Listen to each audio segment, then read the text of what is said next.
What's up, Brew Crew? Welcome back to Beer City Board Games.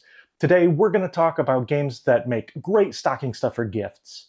This is one of the most asked questions I see on social media around this time of year, and so I wanted to give these games a video of their own. But if you want some suggestions for larger games as well, then go check out my Christmas gift guide video, which I'll link in the description. Also, some of those games could be small enough to be considered stocking stuffers as well. Okay, so let's go ahead and jump right into the 6 games that I think will make great stocking stuffers this year.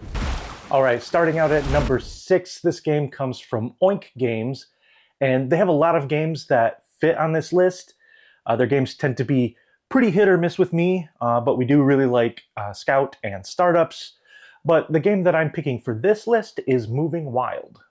This is a really challenging game in a very small box. This game is all about building a zoo, and you'll build it by drafting cards, taking one from your hand to keep, and then passing them to the player next to you. The cards might be animals to add to your zoo, enclosures for those animals, or an addition that can be added on to an enclosure. The game gets very tricky, though, because all the animals require a certain amount of space, as well as specific terrain types, but any unfilled spaces in your enclosures at the end of the round could end up costing you points. So not only are you trying to build a better zoo than your opponents, but you're also going to be wrestling against the game, trying to make sure you get what you need to make sure that you're not losing more points than you're gaining. It's a really great challenge and a fun little game from Oink, Moving Wild. Number 5 is a clever and quick-playing trick-taking game from All Play called Prey. We were taught this neat little card game at Gen Con this year, and we really loved it. Now, what makes this trick-taking game special is that at the beginning of the round, you're going to roll 2 dice, and you're going to try winning a number of tricks equal to the number on one of the dice. That's how you'll be scoring points, and the first one to score 2 points wins. But you have a little bit of control over your wins and losses because each card is divided into a predator side and a prey side, basically showing a different value on the top and bottom of the card. The first 6 tricks you'll play using the predator side of the cards, and the second 6 cards you'll play as the prey. It can be a fun challenge trying to figure out which cards to play and which to hold back for the second half. Most of our games of this were over pretty quick, and I think this would make for a really fun game to play when getting together with friends and family for the holidays, especially if they're already familiar with the trick-taking mechanism.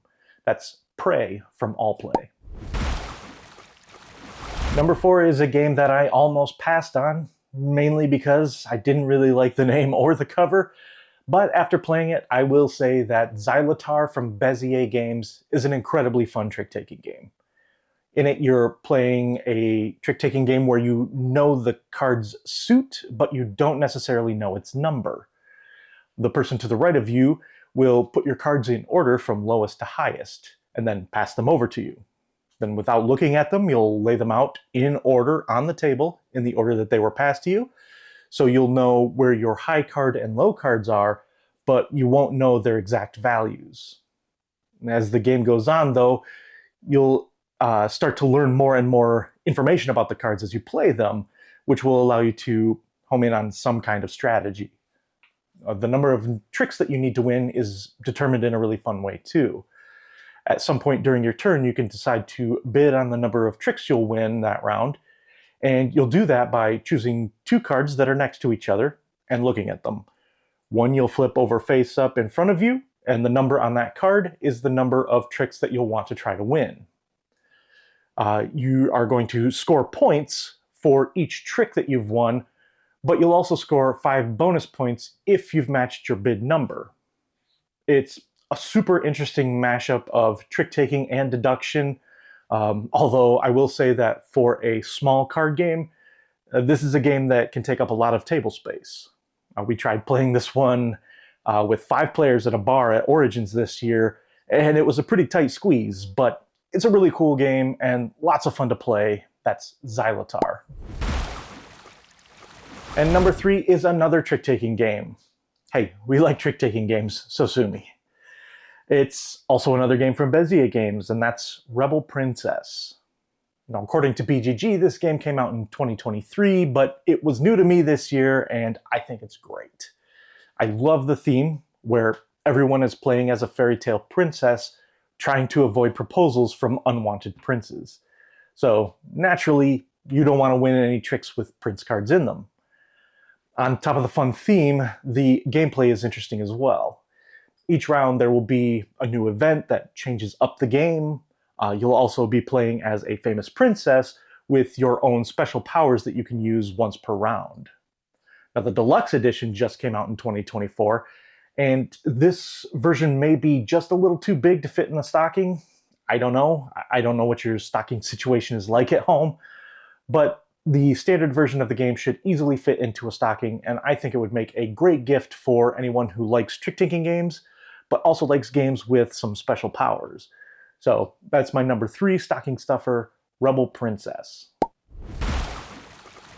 All right, no more trick-taking games on this list. My number 2 is actually a small party game, and it's That's Not a Hat from Ravensburger. This is a game all about memory, and if you can't remember it, it's all about trying to lie with confidence. Or maybe you'll bluff your friend into thinking you don't remember. Or maybe you really don't remember, but it works out anyway.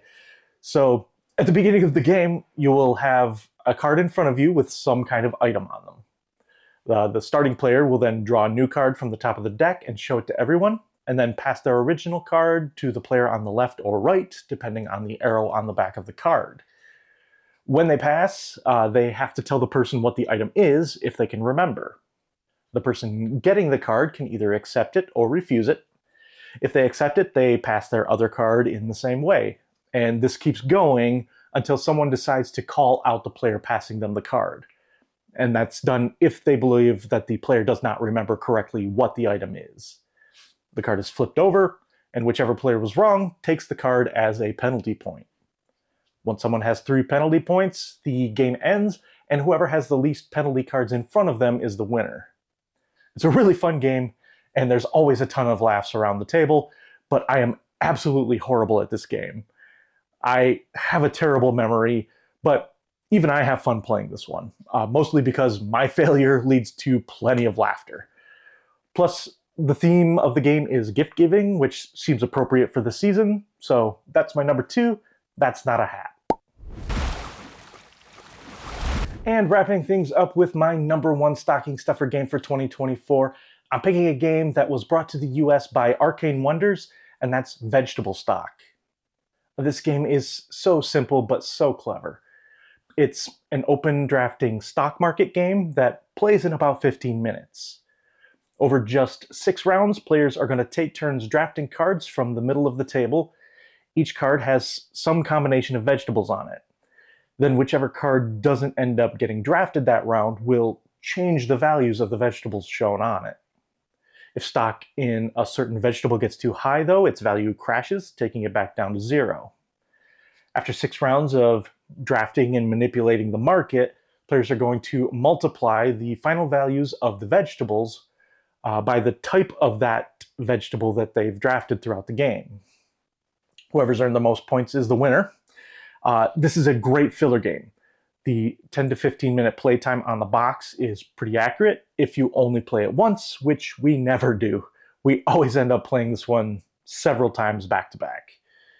I've played the original Taiwanese version and the new Arcane Wonders version, and I think they would both make fine options for stocking stuffers, although personally I really like the art style of the new Arcane Wonders version.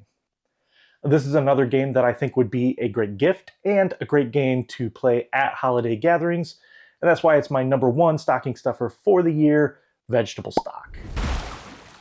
Alright everyone, thanks so much for watching. We have really been loving small box games like these over the last year, and there are a ton more that could have made the list. So, let me know in the comments below what games you think would make great stocking stuffer gifts. I'm always on the lookout for more.